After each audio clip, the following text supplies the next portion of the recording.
7 के God of destruction बने होने के बाद एक नए अंदाज में अपने रोल को धारण किया।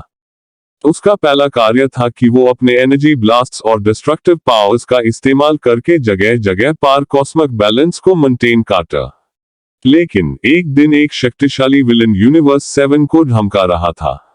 इस विलन का नाम थ्रानक था, जो अपनी लिमिटलेस पावर से यूनिवर्स 7 के सारे गैलेक्सीज को तबाह करने की धमकी दे रहा था। वेजेटा ने अपनी डिस्ट्रॉयर पावर्स को अवेकन किया और थ्रानक के सामने उतरा, लेकिन इनका मुकाबला कुछ अलग था।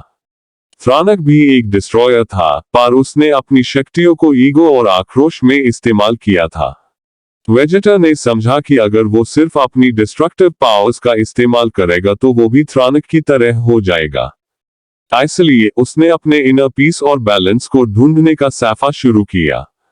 उसने विश से मदद ली और मेडिटेशन और ट्रेनिंग के थ्रू अपनी इनर स्ट्रेंथ को एक्सप्लोर किया। आखिरकार वेजेटा ने अपने अंदर के डिस्ट्रक्टिव और पीसफुल एस्पेक्ट्स को बैलेंस करने का राज ढूंढा। उसने थ्रानक के साथ महायुद्ध में इनका सामना किया और एक महाशक्तिशाली एनर्जी स्फीयर बनाई, जो न सिर्फ डिस्ट्रक्टिव थी बल्कि कॉस्मिक बैलेंस को भी रिस्टोर करने में मदद करती थी। वेजेटा ने इस एनर्जी स्फीयर को थ्रानक के ऊपर छोड़ा, जिससे एक तेज और प्रकाशमंडल एक्सप्लोजन हुआ। इस एक्सप्लोजन के साथ थ्रानक की ईगो और डिस्ट्रक्टिव पावर्स भी शांत हो गई और कॉस्मिक बैलेंस फिर से रिस्टोर हुआ। वेजेटा ने प्रूव किया कि गॉड ऑफ डिस्ट्रक्शन होने का मतलब सिर्फ विनाश नहीं होता, बल्कि कॉस्मिक हार्मनी को भी मेंटेन करना होता है। इस कहानी से वो यह सिखाता है कि ट्रू पावर का असली रूप इनर बैलेंस में छुपा होता है। इस कहानी के आगे वेजेटा ने अपनी नई प्राप्त शक्ति और कॉस्मिक बैलेंस को ध्यान में रखते हुए यूनिवर्स 7 के सारे बीइंग्स के लिए एक नया ईरा शुरू किया।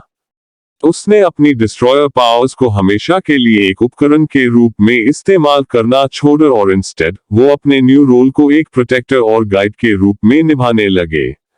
यूनिवर्स 7 के सारे प्लैनेट्स पार वेजेटा ने एक नए तरह के कनेक्शन बनाया।